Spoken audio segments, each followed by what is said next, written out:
UK MDO report. அதாவது யூகேவோட maritime ட்ரேடா இருப்பாங்க இல்லையா, ஸோ அவங்களோட ரிப்போர்ட், மேரிடைம் ட்ரேட் ஆப்ரேஷனோட ரிப்போர்ட். கல்ஃப் ஆஃப் ஏடன்ல வந்து பாத்தீங்கன்னா அதோட வடமேற்கு பகுதிகள் பண்ட்லாண்டு, சொமாலியால இருக்கக்கூடிய ஒரு பகுதி, அதை பண்ட்லாண்டு தனிநாடு வேணும்னு கேட்டுக்கிறாங்க. அது ஏகப்பட்ட இஷ்யூக்கள். ஸோ அந்த இடத்துல வந்து பாத்தீங்கன்னா ஒரு கார்கோ வெசல் வந்திருக்கு. 6 ஆர்ம்டு பர்சனல் சின்ன சின்ன படகுகள்ல வந்து பாத்தீங்கன்னா அதை சுத்தி வளைக்கிற மாதிரியான விஷயங்கள் நடந்திருக்கு. துப்பாக்கி சூடுகள் நடந்திருக்கு. அந்த சின்ன வெசல்லாம் திரும்பி போயிருச்சு அப்படிங்கிறது போல செய்திகள் வந்துகிட்டு இருக்கு. ஸோ அதை கடத்த ட்ரை பண்ணியிருக்காங்க, இல்லை மிரட்டல்களுக்கான விஷயமா அப்படிங்கிற கேள்வி. ஏன் இப்போ திரும்பவும் செங்கடல் அப்படிங்கிற போல கேள்விகள் வரும். ஏன்னா இந்த சொமாலியா பகுதி அப்படிங்கும் போது பெர்ஷியன் கல்ஃப் எல்லாம் இந்த சைடு ஆரம்பிச்சிட்டாங்களா அப்படின்ற கேள்வி. சவுதி அரேபியா எல்லா ஜெட் ஃபியூல்ஸையும் ரீரூட் பண்ணிக்கிறாங்க செங்கடல். இப்போ உங்களுக்கு தெரியும் இதுக்கப்புறம் செங்கடலையும் பிரச்சனைகள் ஆரம்பிக்க போகுது அப்படிங்கிறது போல. ஸோ ஈரோப்புக்கு தேவைப்படக்கூடிய ஸ்ட்ரைட் ஆஃப் ஹார்மோஸ் பிளாக்கேடுக்கு முன்னாடி எந்த அளவுக்கு ஈரோப் வாங்கிட்டு இருந்தாங்களோ அந்த அளவுக்கு தேவைப்படக்கூடிய ஜெட் ஃபியூயல்ஸ் அது Saudi Arabia Strait of Hormuz close ஆயிருக்கிறதுனால செங்கடல்ல வந்து பாத்தீங்கன்னா அனுப்பலாமா அப்படிங்கிற யோசிச்சு அதுக்கான வேலைகள்லாம் முடிஞ்சு அந்த அளவுக்கான ஆயில வந்து பம்ப் பண்ண ஆரம்பிச்சிட்டாங்க அப்படிங்கிற செய்திகள். இப்ப நடக்கக்கூடிய அந்த சீஸ்பயர் அப்படிங்கிறது இந்த பகுதிகளில் அந்த ஆயில் கேஸ் எல்லாத்தையும் வந்து ரீரூட் பண்றதுக்கா. பெர்ஷியன் கல்ஃப் ஸ்தம்பிச்சு போனாலும் எந்த ஒரு பிரச்சனையும் இல்லாம செங்கடல் வழியா நம்ம வர்த்தகத்தை பார்த்துக்கலாம் அப்படிங்கிறதுக்கான ஒரு விஷயத்துக்காக தான் இப்ப இது போல வந்து பாத்தீங்கன்னா ஒரு டெம்பரவரி சீஸ்பயர் இருந்திருக்கா. ஸோ அது சக்சஸ்ஃபுல்லா முடிஞ்சதுனாலதான் இப்ப ஈரானுக்கு எகெயின்ஸ்டா ஒரு அக்ரஷனை காமிச்சிட்டாங்களா, இப்ப ரெடி ஆயிட்டாங்களா, திரும்பி போர் நடக்க போதா அப்படிங்கிற ஒரு அச்சங்கள். ஏன்னா யான்பு போர்ட் வழியா செங்கடல்ல அங்க இருக்கக்கூடிய போர்ட் சவுதி அரேபியா 1,18,000 பேரல் இருந்து 1,40,000 பேரல் வந்து பாத்தீங்கன்னா யூரோப்புக்கு ஜெட் ஃபியூல் போகுது அப்படிங்கிற போல செய்திகள் வருது. இது ஆல்ரெடி ஸ்ட்ரைட் ஆஃப் ஹார்மோஸ் இருந்து போகக்கூடிய அளவை விட அதிகமாவே போயிட்டு இருக்கு அப்படிங்கிறது போல செய்திகள் வந்துகிட்டு இருக்கு. ஸோ ஷிப் ட்ராக்கர்ஸோட டேட்டாஸ்லாம் வச்சு பார்க்கும்போது ஸோ யூரோப்பியன் யூனியன் இப்போதைக்கு டெம்பரவரியா ஆசுவாசப்பட்டுக்கலாம். ஓகே, நம்மளுக்கு வேணுங்கிற ஆயில் கேஸ் கிடைச்சிருச்சு அப்படிங்கிறது போல கொஞ்சம் ரிலாக்ஸ் ஆகிக்கலாம் அப்படிங்கிறது போல செய்திகள். ஸோ இப்போ ஈரான் அவங்களோட நியூக்ளியர் வெப்பனா நினைச்சிட்டு இருக்கக்கூடிய இந்த ஹார்மோஸ் பிளாக்கேட் அப்படிங்கிறது பயன் இல்லாம போயிருமா அப்படின்ற கேள்விகள் வரும். பட் இருந்தாலும் வெயிட் பண்ணி தான் பார்க்கணும் இது எந்த அளவுக்கு கை கொடுக்க போது, கொடுக்கக்கூடிய டேட்டாஸ் எல்லாம் உண்மைதானா இதெல்லாம் பொய்யா அப்படிங்கிறதெல்லாம் வரக்கூடிய நாட்களை பொறுத்தா இருக்கு. ஏன் அப்படின்னா இந்த இடத்துல இவங்க செஞ்சிடலாம், இந்த இடத்துல ஏதோ ஒன்று செய்யறாங்க. ஏன்னா மிடில் ஈஸ்ட் மட்டுமே நம்பி அங்க இருக்கக்கூடிய ஏற்றுமதி வச்சு உலகத்தை சமாளிச்சிட முடியாது, யூரோப்னால சமாளிக்க முடியாது. ஏன்னா இப்ப ரஷ்யா உக்ரைன் பிரச்சனையில பயங்கரமான எஸ்கலேஷன். அதுவும் நைட் நேரங்கள்ல ரஷ்யாவோட ட்ரோன்கள் உக்ரைனோட கர்கவ், ஒடசா, ஜாப்ரோசேஷன் பல பகுதிகளில் வந்து பார்த்தா தாக்குதல் பண்ணியிருக்கு. பல இடங்கள்ல இம்பாக்ட் ஆனதுனால இன்ஃப்ராஸ்ட்ரக்சர்ஸ் தீப்பிடிச்சு இருந்திருக்கு அப்படிங்கிற செய்திகள். கர்கவ்ல இருக்கக்கூடிய மினரல் வாட்டர் பிளான்ட்டோட டெர்மினல்லாம் வந்து பார்த்தீங்கன்னா அட்டாக் நடந்திருக்கு. அந்த ஒர்க் ஷாப்லாம் வந்து பாத்தீங்கன்னா சேதங்களா இருக்கு அப்படிங்கிற சொல்றாங்க. இது பேர் தான் அது வாட்டர் பிளான்ட், பட் அங்கெல்லாம் ஆயுதங்கள் செய்யறாங்க அப்படிங்கிறது போல விஷயங்கள்.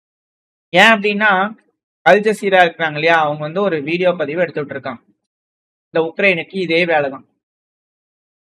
ஏதாவது ஒண்ணு செஞ்சாங்கன்னா அவங்க பாட்டுக்கு சிவனேன்னு வச்சுக்கிட்டு கம்முன்னு பண்ணிட்டு இருந்தாங்கன்னா பரவாயில்ல. ஏதோ ஒண்ணு செய்யறாங்கன்னா பிரம்மாண்டப்படுத்தி காமிச்சாங்க அப்படின்னா அது பூஸ்டுக்காக அவங்க அப்படி செய்யறாங்களா அப்படிங்கிற கேள்விகள் இருக்குது. அதுவே அவங்களுக்கு பிரச்சனைகளாகவும் மாறியது. அவங்களோட ட்ரோன்கள் FP1 ரக ட்ரோன்கள், 2 ரக ட்ரோன்கள்லாம் இருக்கு இல்லையா, ஸோ இதெல்லாம் அதிகப்படியா வந்து பாத்தீங்கன்னா அந்த பகுதியில ஃபயர் பாயிண்ட்னு ஒரு கம்பெனி, ஸோ அண்டர் கிரவுண்ட் ஃபேக்டரியில வந்து பாத்தீங்கன்னா இது போல தயாரிக்கிறாங்க. FP ட்ரோன்கள், 2 ரக ட்ரோன்கள் அதிகப்படியா இருக்கு. ஸோ இதனால நாங்க நிறைய செய்ய முடியும். எப்படி வந்து ரஷ்யா அலபுகால ஃபேக்டரி கட்டுறாங்களோ அதே போல நாங்களும் வச்சிருக்கோம். ஜெரானியம் ட்ரோன், காமிகாசி ட்ரோன் செய்யறாங்களோ அதே போல நாங்களும் செய்யறோம் அப்படிங்கிற வீடியோக்கள். இது இப்ப எடுத்ததானுங்களா இல்ல பழசுங்களா அப்படிங்கிற கேள்விகள் வருது. ஏன்னா ரஷ்யா ஒரிஜினிக் ஸ்ட்ரைக் பண்ணாங்க இல்லையா, அது இந்த ஃபேக்டரியில தான் பண்ணாங்க அப்படிங்கிற செய்திகள் வந்துகிட்டு இருக்கு. அது என்ன எதுங்கிறது தெரியல. அதனாலதான் இப்ப இது போல வீடியோ பதிவுகள் வருதா. இது போல அண்டர் கிரவுண்ட் ஃபெசிலிட்டிஸ் தான் வந்து பாத்தீங்கன்னா உக்ரைன்ல நிறைய இருக்கு. ஸோ அதுவும் குறிப்பா கேபிட்டல்ல இருக்கு. ஸோ அந்த பகுதி ஹைலி ப்ரொடெக்டடா இருக்கனால அந்த இடத்துல தான் இது இருந்திருக்கலாம் அப்படிங்கிற சொல்றாங்க. பட் இது இப்பதான் ரிலீஸ் பண்ணிக்கிறாங்க, இது இப்பதான் சொல்லுவாங்க. பட் இது ஒப்போர் சூழல் எது எப்படியோ வரக்கூடிய நாட்கள்ல ரஷ்யா இந்த பகுதிகள் வந்து பாத்தீங்கன்னா எப்படி இருக்கு அப்படிங்கிற விஷயங்கள உக்ரைனை சொன்னாலும் ஆச்சரியப்படுறதுக்குள்ள என்ன நடக்க போகுது அப்படிங்கிறது பார்க்கலாம். ஸோ ரஷ்யா உக்ரைனுக்குள்ள தாக்குதல் பண்ணிருக்காங்க, உக்ரைனும் தாக்குதல் பண்ண ரெடி ஆயிட்டு இருக்காங்க இல்லையா? சரிங்களா? இவ்வளவு ட்ரோன்கள் செய்யறாங்க அப்படின்னா வச்சிருப்பாங்க. இது ஒன்றும் ஒரு பிளான்ட் இருக்காது, இவ்வளவு பல பிளான்ட் இருக்கும். இந்த ஏதோ ஒரு பிளான்ட்டை கூட ரஷ்யா அடிச்சிருக்கலாம் இல்லையா? இது வேற பிளான்ட்டா கூட இருக்கும். இப்ப இது போல பிளான்ட் வந்து உருவாகக்கூடிய ட்ரோன்கள் என்ன என்ன பண்ணுது? ரஷ்யாவுக்குள்ள தாக்குதல் பண்ணுது. ரஷ்யால வந்து பாத்தீங்கன்னா மிக பெருமளவுல ஒரு தாக்குதல். அதை வந்து பார்த்தீங்கன்னா வீடியோ பதிவுகள்லாம் எடுத்திருக்காங்க. உக்ரைனோட அட்டாக் வந்து பார்த்தீங்கன்னா VNIIR ப்ராசஸிங் அப்படிங்கிற ஒரு பகுதியில் வந்து பார்த்தீங்கன்னா அட்டாக் நடந்திருக்கு. இது ரொம்ப சக்சஸ்ஃபுல்லான ஸ்ட்ரைக் அப்படிங்கிற உக்ரைன் தரப்பு வந்து சொல்றதா அனலிஸ்ட் தரப்பு செய்திகள் வந்துகிட்டு இருக்கு. ஸோ உக்ரைன் வந்து ரஷ்யாக்குள்ள ஒரு மேசிவா ஒரு ஃபேக்டரியில வந்து பார்த்தீங்கன்னா அட்டாக் நடந்திருக்காங்க. அந்த ஃபேக்டரி வந்து பார்த்தீங்கன்னா தீக்கிரை ஆயிடுச்சு அப்படிங்கிற செய்திகள் வந்துகிட்டு இருக்கு. மிக முக்கியமான பகுதிகள் தாக்குதல் நடந்துகிட்டு இருக்கு. அட் த சேம் டைம் நொவோகுபேவ்ஸ்கி பேர் கொஞ்சம் காட்டாவில்ல. ஸோ ஒரு ஆயில் ரிஃபைனரி ரஷ்யாக்குள்ள இருக்கு, சமாரா ரீஜன். ஸோ அந்த பகுதியில் ஒரு தாக்குதல், இதனால பயங்கரமான தீ விபத்துகள் ஏற்பட்டுக்கிட்டு இருக்கு. இது மட்டும் தானு பார்த்தா உக்ரைனாலயா இல்ல அசம்பாவிதமா அப்படிங்கிறது தெரியல, ஒரு கேஸ் பைப்லைன் வந்து பண்ண வெடிச்சிருச்சு ரஷ்யால. ஏன்னா ஜெலன்ஸ்கி அவர்கள் நாங்க ரஷ்யாக்குள்ள ஆபரேஷன் பண்ண போறோம்னு சொன்னார். ஸ்பைடர் வெப் மாதிரி பண்ண போறோம் அப்படிங்கிறது போல இதுக்கு முன்னாடி செஞ்சிருந்தாங்க இல்லையா? அது போல இந்த இதனால வந்து பண்ண நூத்துக்கணக்கான நபர்களை எவாக்குவேட் பண்ணக்கூடிய சூழ்நிலையில இறங்கியிருக்காங்க. ரஷ்யா அந்த கேஸ் பைப்லைன் எக்ஸ்ப்ளோர்ட் ஆனதுனால பல நபர்கள் பாதிப்படைஞ்சிருக்காங்க அப்படிங்கிற செய்திகள் வந்துகிட்டு இருக்கு. இதனால கேஸ் ஆயில் தட்டுப்பாடுகள் அதிகப்படியா வரும். ரஷ்யாவுக்குள்ள ஏற்பட்டால் உக்ரைனுக்கும் பிரச்சனை தான், யூரோப்பியன் யூனியனுக்கும் பிரச்சனை தான், எல்லாத்துக்குமே பிரச்சனை. பல நாடுகளுக்கும் இதுல ஏற்றுமதி இறக்குமதி பாதிப்படையும் போது, மிடில் ஈஸ்ட்லயும் பாதிப்படையும் போது இந்த இடங்கள்லாம் வந்து பாத்தீங்கன்னா பல நாடுகளோட எக்கனாமி இதை நம்பிதானே இருக்கு. அந்த எக்கனாமி எல்லாம் பிரச்சனையாகும் அப்படிங்கிற செய்திகள். இது மட்டும்தான் எஸ்கலேஷனான்னு கேட்டீங்கன்னா இல்ல. ரஷ்யா உக்ரைன் பிரச்சனையில ரஷ்யாக்குள்ள அடுத்தடுத்து நேத்தி கூட வந்து பாத்தீங்கன்னா 2 இடங்கள்ல கார் வெடிச்சு சில நபர்கள் இறந்துட்டாங்கன்னு சொல்லிட்டு. ஆனா மிக முக்கியமான ரஷ்யாவோட ஹை ரேங்கிங் ஜெனரல் ஒரு நபர் கொல்லப்பட்டார் அப்படிங்கிற செய்திகள் வந்திருக்கு. மாஸ்கோ, அதுவும் மாஸ்கோவோட புறநகரத்துல, ரஷ்யாவோட கேபிட்டலான மாஸ்கோட புறநகரத்துல ஒரு கார்ல வந்து பாத்தீங்கன்னா வெடிகுண்டு வெடிச்சிருக்கு. இனிஷியலா இது உக்ரைனோட செக்யூரிட்டி சர்வீஸ்னால நடத்தக்கூடிய ஒரு அசாசினேஷன் அட்டம்ப்டா இருக்கலாம். இது ரஷ்யாவோட செக்யூரிட்டிக்கான ஒரு பிரீச் அப்படிங்கிறது போல பல நபர்கள் சொல்லிக்கிட்டு இருக்காங்க. ஒருவேளை இது இருக்கும் பட்சத்துல, ஏன்னா ஒரு ஜெனரல்ல நேத்திக்கும் சில முக்கியமான ராணுவ நபர்கள் இறந்துட்டாங்க அப்படிங்கிற செய்தி. இது நடக்கும் பட்சத்துல பெரும் பிரச்சனைகள் இந்த மிடில் ஈஸ்ட்ல மட்டும் இல்லாம ரஷ்யா உக்ரைன் பிரச்சனையிலே ஆரம்பிச்சிருச்சா அப்படின்ற கேள்விகள். ஜூன் மாசம் தொடக்கம் தான், அதுக்குள்ளேயே இந்த அளவுக்கு பிரச்சனைகள் ஆரம்பிச்சிருச்சா அப்படின்ற கேள்விகள். சரி, இங்க மட்டும்தான் எப்படியான்னு கேட்டீங்கன்னா சைனாவையும் ரஷ்யாவோட கோக்குறதுக்கான வேலைகள் ஆரம்பிச்சிருச்சு. அதாவது ஒரு பக்கை வந்து பாத்தீங்கன்னா கண்டுபிடிச்சிருக்கிறாங்களாமா. ஒரு காருக்குள்ள இம்போர்ட் பண்ண காரோட வெஹிக்கல்ல வந்து பாத்தீங்கன்னா ஒரு பக் வந்து பாத்தீங்கன்னா இருக்கு. பக்னா ஒட்டு கேட்கறது, மூமெண்ட்டை ட்ராக் பண்றது, இது போல விஷயங்களுக்காக வைக்கிறதா பக்குன்னு சொல்லுவாங்க. இங்கிலீஷ் படம் பார்த்தா உங்களுக்கு தெரியும். இதுல பிரைம் மினிஸ்டரோட கார்ல 2022ல இது போல ஒரு பக்கை கண்டுபிடிச்சோம். இது டிரான்ஸ்மிட் பண்ணிட்டு இருக்கு சைனாவுக்கு, டேட்டாவை பண்ணிட்டு இருக்கு. செல்லுலார் மாடியூல் வந்து பாத்தீங்கன்னா இருந்திருக்கு. ஆக்சுவலா இது எந்த பிரைம் மினிஸ்டர் சொல்றாங்க அப்படிங்கிறது தெரியல. 2022 அப்படிங்கிற சொல்றாங்க. 2022ல இருந்து 2023 போரிஸ் ஜான்சன் அவர்கள். உங்களுக்கு தெரியும், அன்பா இவரை கூட நீங்க அழைப்பீங்க செல்ல பேர் வச்சு. லிஸ்ட்ரஸ் அவர்கள், ரிஷி சுனாக் அவர்கள், இவங்க எல்லாருமே இருந்திருக்காங்க. இதுல யாரை டார்கெட் பண்ணாங்க அப்படிங்கிறது தெரியல. பட் அந்த டைம்ல இது போல நடந்திருக்கு. அதுவும் க்ளோஸ் பண்ணக்கூடிய வெல்டு வச்சுக்கக்கூடிய மாடியூலுக்குள்ள இது போல ஒண்ணு இருந்துச்சு அப்படிங்கிறது போல. அந்த கார் வந்து சைனால இருந்து இம்போர்ட் பண்ணுச்சு அப்படிங்கிறதோட சொல்லிட்டு இருக்கிறாங்க.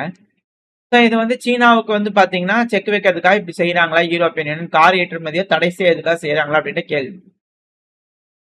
இவங்க செய்யறாங்களோ இல்லையோ, யூகேல ஏகப்பட்ட பிரச்சனைகள். அதுவும் ரயாட்டே வந்து பாத்தீங்கன்னா யூகேல ஆரம்பிச்சிச்சு. பெல்ஃபாஸ்ட்ல பயங்கரமான ஒரு தீ விபத்து. மக்கள்லாம் வந்து பாத்தீங்கன்னா கார் எல்லாத்தையும் வந்து பாத்தீங்கன்னா போட்டு எரிக்கிறது, ப்ரொடெஸ்ட் பண்றதுங்கிற ஏகப்பட்ட விஷயங்கள் அங்க நடந்துகிட்டு இருக்கு. பல வீடுகளை தீ வச்சு கொளுத்திட்டாங்க. அதுவும் வெளிநாடு வாழ் நபர்கள்லாம் இருப்பாங்க இல்லையா, வாழக்கூடிய பகுதிகள். ஸோ அங்க இருக்கக்கூடிய வீடுகள்லாம் வந்து பார்த்தா தீ வச்சு எரிச்சிட்டாங்க. நார்தன் அயர்லாந்து, யூகேல இருக்கக்கூடிய நார்தன் அயர்லாந்துல இருக்கக்கூடிய பெல்ஃபாஸ்ட் கேபிட்டல்ல வந்து பாத்தீங்கன்னா இது போல ஒரு விஷயம் நடந்திருக்கு.